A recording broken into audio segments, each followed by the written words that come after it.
जय गुरुदेव, जय दक्षिण कालिका, जय बटुक भैरवनाथ. नमस्कार मित्रांनो, अध्यात्मशास्त्र या युट्यूब चॅनेलवर मी प्रवीण जाधव आपल्या सर्वांचे सहर्ष स्वागत करत आहे. मित्रांनो, आजचा आपला विषय आहे तुळजापूरमध्ये देवीला जे निवेदन केलं जातं, बलीचा प्रसाद. बलीचा नाही म्हणता येणार, कुर्बानीचा प्रसाद. कुर्बानीचा जो नैवेद्य अर्पण केला जातो ते योग्य का अयोग्य या संबंधी व्हिडिओ बनवतोय.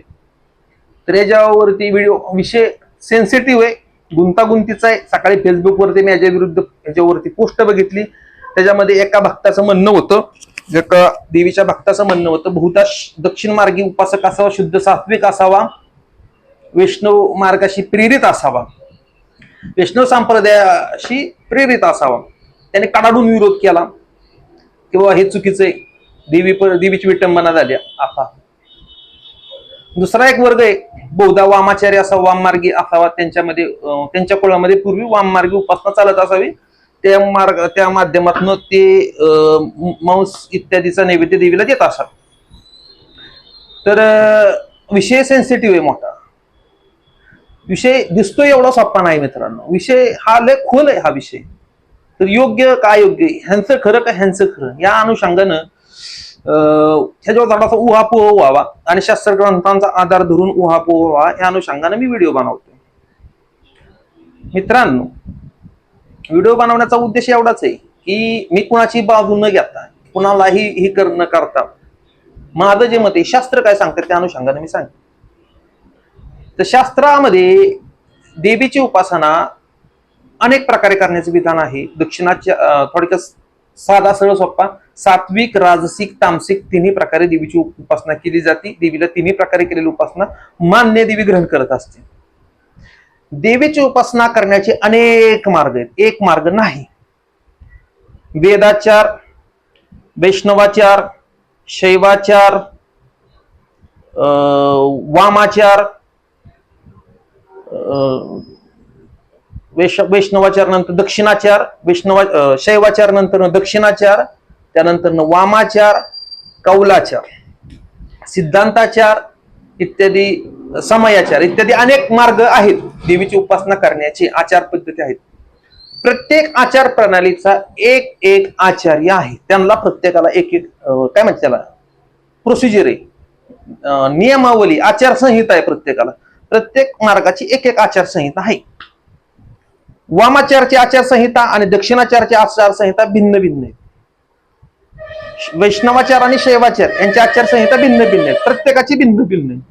त्या सगळ्या नद्या जसे समुद्राला जाऊन मिळतात तसे सगळ्या प्रकारे केलेली भक्ती शेवटी जगदंबेला जाऊन मिळते. तुम्ही करत असलेली उपासना ह्या कुठल्या तरी एका पद्धतीमधली असावं. तर हे तर क्लिअर आहे. दक्षिणाचार श्रेष्ठ का वामाचार श्रेष्ठ असं काहीच नाही. श्रेष्ठ ते जसं तुम्ही आहे तसं तुम्ही मन लावून भक्ती करताय का, ही श्रेष्ठ आहे. आता हे फोडून सांगण्याचा विषय म्हणजे असा की जर तुम्ही मांसाहारी असताल, तामसिक पदार्थ तुम्ही ग्रहण करत असताल, तर कदापिही देवता तुम्ही दिलेला दक्षिणाचार ऍक्सेप्ट करू शकत नाही. तुम्ही जर नॉनव्हेज खाताय तर तुम्हाला वामाचार पद्धतीनं कंपल्सरी त्याच पद्धतीनं तुम्हाला जावं लागणार आहे. तुम्ही शुद्ध शाकाहारी असताल तर तुम्हाला दक्षिणाचार पद्धतीनं जावं लागणार आहे. तुम्हाला वामाचारची आवश्यकता नाही. कशासाठी वामाचारची आवश्यकता, तुम्ही खातच नाही तर तुम्ही त्यांनी का पूजन करायचं. परंतु जे खात्यात ते देवता त्यांच्याकडून त्या पद्धतीनं नाही ग्रहण करत. तुम्ही जसं आहे तसंच तिथं या. तिथं देवीपेक्षा ढोंग चालत नाही, नक्कल चालत नाही, खोटेपणा चालत नाही. जसं आहे तसं या. मग समपातकी नास्ती पापक नितोत्समानही एवं ज्ञात्वा महादेवी यथा योग्यम तथा कुरु. तुम्ही जसं लहान बारकं बाळक आईपाशी जातं तसं तुम्ही जावा, जसं आहे तसं. विषय संपला. ह्याच्यानंतरचा पुढचा विषय, तर ह्याच्यामध्ये एक आहे, आता हे क्लिअर झालं की वामाचार मध्ये बली चालतो, हे तर सगळ्यांना माहिती. वामाचार मध्ये बलिविधान आहे आणि ते शास्त्रोक्त पद्धतीत आहे, शास्त्र ग्रंथात वर्णन आहे.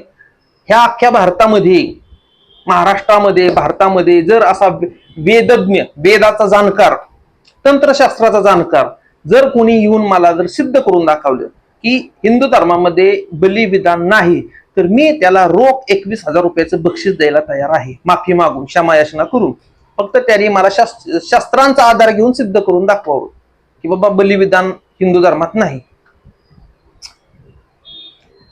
वैष्णव येऊन सिद्ध करायला लागला श्रीकृष्णाचा हवाला देऊन. मी त्याला सांगणार महाभारतातल्या इरावनची कथा मला सांग माहिती करून. जर एखादा वैष्णव येऊन बोलला, त्याने आधी माहिती करून घ्यावी इरावनची काय कथा आहे ती मला येऊन सांगावं. आधी त्याची माहिती घ्यावी त्याने. इरावनचा जो बली झाला होता तो कशा पद्धतीने झाला होता, कुठल्या कारणास्तव झाला होता, ते त्यांनी महाभारताच्या आधीची त्यांनी येऊन मला सांगावं. प्रभू रामचंद्राच्या काळामध्ये गेला तर मृगमेध नावाचा यज्ञ, भावार्थ रामायण अरण्यकांडामध्ये तुम्ही वाचाव. एकनाथी भागवत ग्रंथ घ्यावा. भावार्थ रामायण संत एकनाथ महाराजांनी, जे माझे अत्यंत आदर्शित परम आहेत, त्यांना मी अत्यंत मानतो.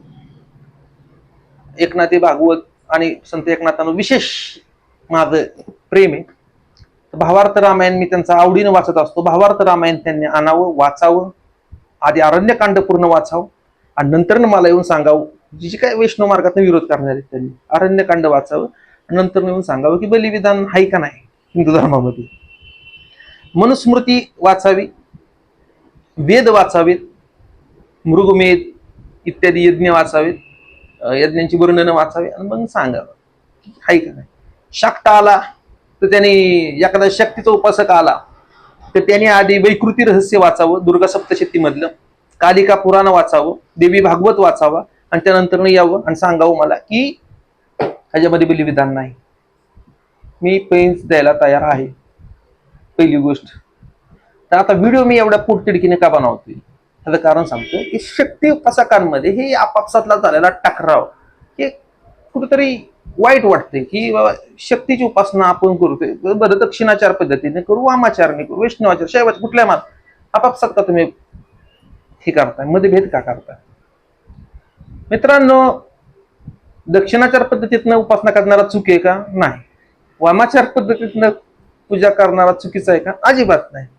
दोघं बरोबर आहेत. 6 असा लिहिला इंग्लिशमध्ये, पुढच्याला तो 9 दिसेल, पण ही पुढच्याला 6 दिसेल. ह्यातला बरोबर चुकीचा कोण? दोघं बरोबर आहेत. एक तिकडे उभा आहे म्हणून त्याला 9 दिसतोय, एक इकडे उभा आहे म्हणून त्याला 6 दिसतोय. दृष्टीचा फरक आहे मित्रांनो, वस्तूचा फरक नाही. हे मला या व्हिडिओच्या माध्यमातून सांगायचंय. आता विषय बली देवीला दिला जातो, कामाख्यामध्ये दिला जातो, कलकत्तामध्ये दिला जातो, दुर्गा पूजा बंगालमध्ये मोठ्या प्रमाणात तिथं दिला जातो. आणि तिथली लोक प्युअर शाक्त आहेत, प्युअर त्या पद्धतीने ती बली करतात. तर आपण जर कुर्बानी केली असेल, आता मुस्लिम बांधवांना बऱ्याच वेळेला कुर्बानीसाठी बोलवलं जातं. हिंदू धर्मातला कार्यक्रम असतो, ते पण आपले बांधवच आहेत, त्याच्याबद्दल काय दोष नाही. माझे कितीतरी मित्र मुस्लिम आहेत आणि आपण कधी घृणा तिरस्कार कधी कोणाचा केलेला नाही. त्यांच्याबद्दल आपल्याला आदर आहे, प्रेम आहे, त्याबद्दल काही विषयच नाही. विषय आहे धर्मशास्त्राचा. मुस्लिम बांधव ज्या वेळेला ती कापत असतात बकर किंवा बोकड, जी काय कोंबडा जी काय तुम्ही देत असताल ते तुमच्या देवतेला, ते बलिमंत्र म्हणत नाहीत मित्रांनो, ते आयत बोलली जात, आयत बोलतात, आयत कुराण मधली. मुळात इस्लाम मध्ये हिंदू देवदेवतांना मानण्याचं विधानच नाही. तर ते कसं काय बली करतात? ते कुर्बानी करतात, ते कुर्बानी करतात, हलाल करतात त्या पशुला. त्यामुळे ती कुर्बानी अंतर्गत जातात, ते बलीच होऊ शकत नाही तो. आणि जो देव त्याला बली झालाच नाही, त्याचा तुम्ही नैवेद्य देवीला कसा दाखवू शकता? देवी ती नैवेद्य कधीच ग्रहण करू शकत नाही. हे त्यातलं एक आहे. बली झटका पद्धतीने झाला तरच तो बली, हे लक्षात घ्या. तर तंत्रशास्त्राचे आणि काही ह्या मार्गातले जाणकार लोक असं सांगतात, ज्या वेळेला बली दिला जातो, आता मी का सांगतोय, कारण की ह्या मार्गातले शाक्त मार्गात कामाख्या, कलकत्ता म्हणजे असे ठिकाणचे जे मोठे मोठे साधक आहेत, त्यांच्याशी घनिष्ठ आपले संबंध असल्या कारणास्तव, त्यांचा आपलं स्नेह जिव्हाळा मोठ्या प्रमाणात असल्यास्तव त्यांचं, आणि आपण त्या मार्गात असल्या कारणास्तव, शाक्त उपासक असल्या कारणास्तव मला ह्या गोष्टीची माहिती म्हणून, आणि ती माहिती शक्ती उपासकांना मिळावी या कारणास्तव मी आजचा व्हिडिओ बनवतोय. व्हिडिओ बघा पूर्णपणे. ज्या वेळेला बली दिला जातो त्यावेळेला त्या पशुला पहिल्यांदा त्याचं प्रोक्षण होतं, त्याचे न्यास केले जातात, विधिवत न्यास होतात त्याच्या पशुवर पूर्णपणे. त्याच्यानंतर ना त्या पशुच्या कानामध्ये पशुपाश विमोचनी मंत्राची दीक्षा केली जाते. ती दीक्षा परम आवश्यक असते. त्या पशुला सांगितलं जातं मंत्र दीक्षेच्या वेळेला, पशुपाश विमोचनी म्हणजे पशु योनीतनं मुक्त होण्याची दीक्षा, अष्टपाशांपासून मुक्त होण्याची दीक्षा. तिला सांगितलं जातं त्या पशुला की हे पशु या आता तुच्छ अशा पशुयोनीतनं मुक्त हो आणि देवताचं शरीर धारण कर आणि ऊर्ध्वलोकी गमन कर, स्वर्गाचं दिव्य भोग आणि पुन्हा तू मानव जन्माला ये आणि निश्चितपणे साधना करून तू आता मोक्ष मिळव. पुन्हा फिरून ह्या पशुयोनीला येऊ नको.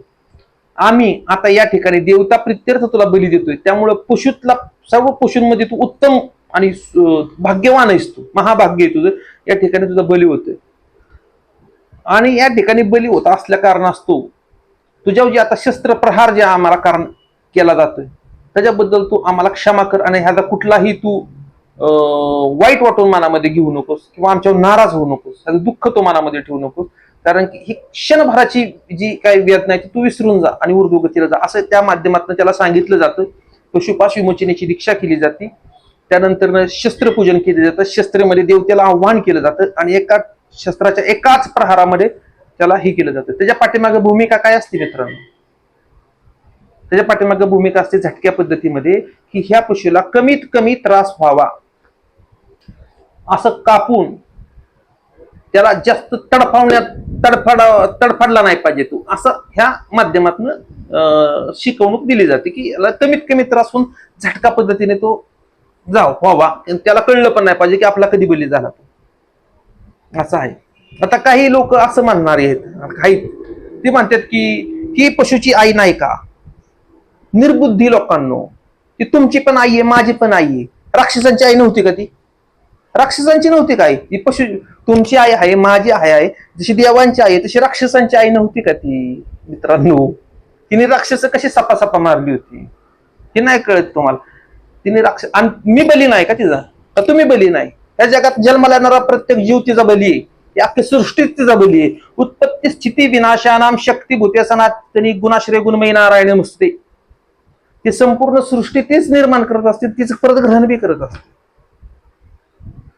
फक्त तिचं उत्पत्तीचं स्वरूप तुम्ही डोक्यात ठेवलं, हे तुमचं अज्ञान आहे. त्याला कोण काय करू शकत? सांभाळ करणारी पण तीच आहे, जन्म देणारे पण तीच आहे, शेवटी संहार करणारी बी तीच आहे.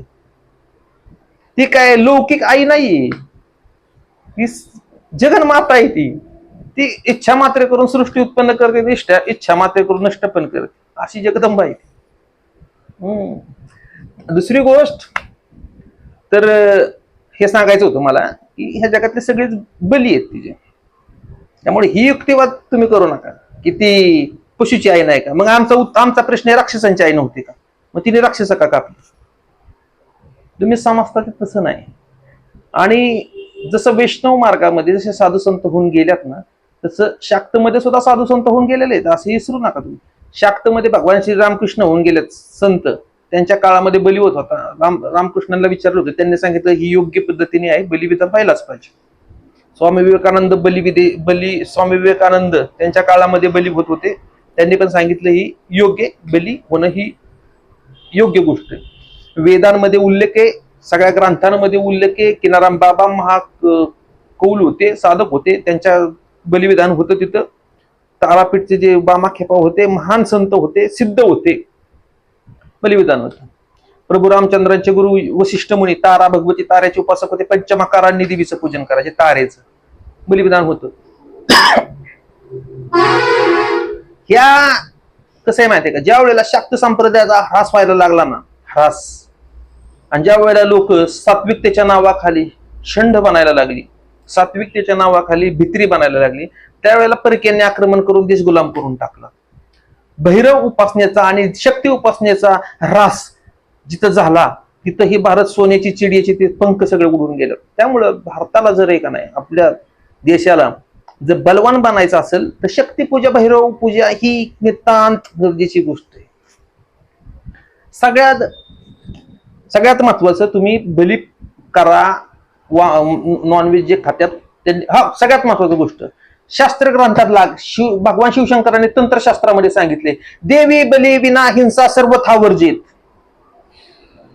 देवीसाठी जर बली झाला नसेल तर ते हत्या पाप आहे म्हणून सांगितले. बली काय लोक काय म्हणतात, खायचे तर दुकानात आणून खा. अरे तेच सगळ्यात मोठं पाप आहे. तुम्हाला शंकरांची आज्ञा आहे, देवी बली विना हिंसा सर्वथा वर्जित. तुम्हाला जर ग्रहण करायचं तर देवीसाठी बली झाला असेल तरच तो प्रसाद म्हणून तुम्ही ग्रहण केला, तरच त्याचं तुम्हाला पातक नाही. जर का तुम्ही दुकानात आणून खाल्लं तर ते पाप आहे. देवीसाठी बली झाला असेल तर तो महाप्रसाद होईल, त्याला महाप्रसाद बोललं जातं.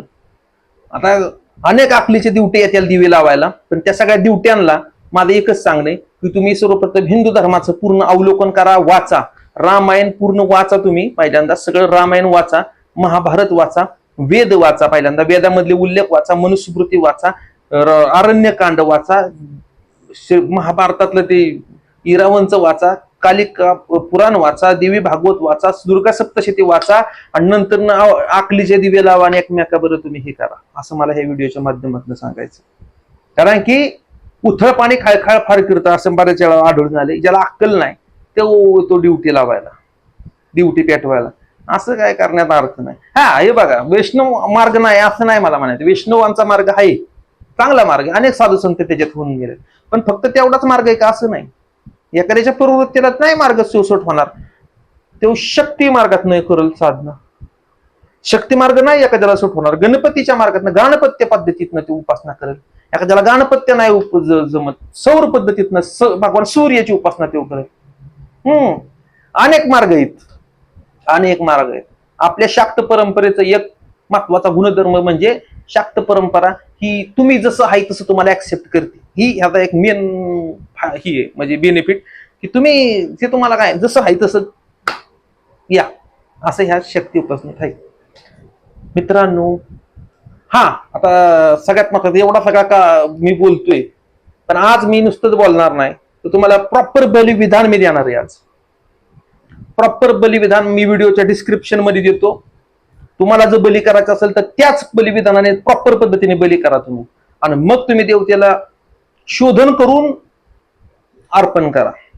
त्याचं शोधन कसं केलं जातं ते पण मी तुम्हाला सांगतो शॉर्ट मध्ये. आता लय मोठे मोठे विधान आहेत त्याचे, ऍक्च्युअल फार मोठे मोठे विधान आहेत, पण एक छोटस विधान त्यातले त्यात सांगतो. अजिबातच न का करण्यापेक्षा, ज्या वेळेला हे बली होईल, बलीचं नैवेद्य ज्या वेळेला होईल, त्यावेळेला तो बलीचा नैवेद्य तुम्ही 10 वेळा माया बीज मंत्राने अभिमंत्रित करून, माया बीज तुम्ही, आता माया बीज म्हणजे काय हे नाही मी तुम्हाला आता सांगणार, ते मला दोष लागेल सांगितले नाही. तुम्ही गुगलवर सर्च करा माया बीज म्हणजे काय. माया बीज 10 वेळा त्या सगळ्या नैवेद्यावर अभिमंत्रित करून तो नैवेद्य तुम्ही बिनधास्त पैकी देवतेला निवेदन करा. कारण की जरी बलित केला असेल तरी मांस शोधन नावाची एक प्रक्रिया आहे. ती शोधन प्रक्रिया, मुद्रा इत्यादी भरपूर असते ती दाखवण्याची मी माझ्या शिष्यांना देणार आहे. की काही गोष्टी, बऱ्याचशा गोष्टी ओपन सांगता येत नाही, पुथीपुराण ओपन सांगितले जातात. तंत्रगुह्य ती गुह्य गुप्त ठेवा असं भगवान सदाशिव शंकरांचा आदेश असल्या कारण असतो. ती फक्त गुरु शिष्य परंपरेने चालते. त्यामुळे जेवढं जास्तीत जास्त मला सांगता येईल तेवढं मी सांगण्याचा प्रयत्न. ऍक्च्युअल बलिविधान सुद्धा गोपनीयच आहे, गुप्त आहे ते. परंतु तुम्ही जी कुर्बान्या करून हलाल केलेलं जी ती देत आहे आणि ती दोष लागतोय तुम्हाला, ते न लागावा म्हणून मला दोष लागला तरी चालत आता, म्हणून मी प्रॉपर बलिविधान तुम्हाला व्हिडिओच्या डिस्क्रिप्शन मध्ये देतोय. मूर्खपणा सोडा, सनातन हिंदू धर्मात सांगितल्याप्रमाणे तुम्ही विधिविधान करा, हायब्रिड करू नका. आज सगळ्यात मोठं दुर्दैव सांगायचं झालं तर, आपल्यातली लोक म्हणतात की हिंदू व्यक्तीने केलेला बली ही मुर्दाड होतं, हिंदू व्यक्तीने केलेलं मुर्दाड होतं आणि हलाल पद्धतीने केलेलं ते काय जिवंत असतं, असं आपल्यातलेच हिंदू म्हणायला लागलेत काय की आम्ही नाही ते खात, ही ते मुर्दाड होईल. अरे मूर्खांनो, कामाख्यामध्ये तर मी बघितलंय स्वतः जाऊन, तिथं जाऊन राहिलोय मी, तिथं झटका पद्धतीनेच केलं जातं. ईडी इतका ती आणि देवतेच्या बाबतीत इतके सेन्सिटिव्ह आहेत ती, घरात एक बारकं पोरग घेतलं ना त्यांच्यातलं तरी देवतेच्या बाबतीत लय सेन्सिटिव्ह आणि एकदम ही आहेत ती संवेदनशील आहेत लोक ती देवतेच्या बाबतीत. थोडस सुद्धा चुकलेलं चालत नाही त्यांना. मित्रांनो, डोळे उघडा, हिंदू धर्माचा अध्ययन करा आणि त्यानंतर ना तुम्ही योग्य तो विचार करा. व्हिडिओ बनवण्याचा उद्देश एवढाच होता की तुळजाभवानीचा मेन विषय तर राहिला. हा, तुळजाभवानीला तुम्ही नैवेद्य नॉनव्हेजचा दाखवू शकता का? हो, निश्चितपणे दाखवू शकता. परंतु प्रॉपर बलिविधान केलं तुम्ही असेल, त्या मांसाचं शोधन केलं असेल, निश्चितपणे तुम्ही नैवेद्य नॉनव्हेजचा तुम्ही देवतेला दाखवू शकता. शास्त्र ग्रंथामध्ये त्याची कुठलाही निषेध नाही नैवेद्य दाखवण्याबाबत. तुम्ही दक्षिणाचार असताल, शुद्ध सात्विक असताल, तुम्ही भाजी भाकरीचा दाखवू शकता, काही प्रॉब्लेम नाही.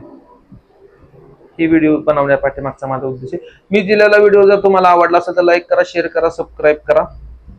धन्यवाद.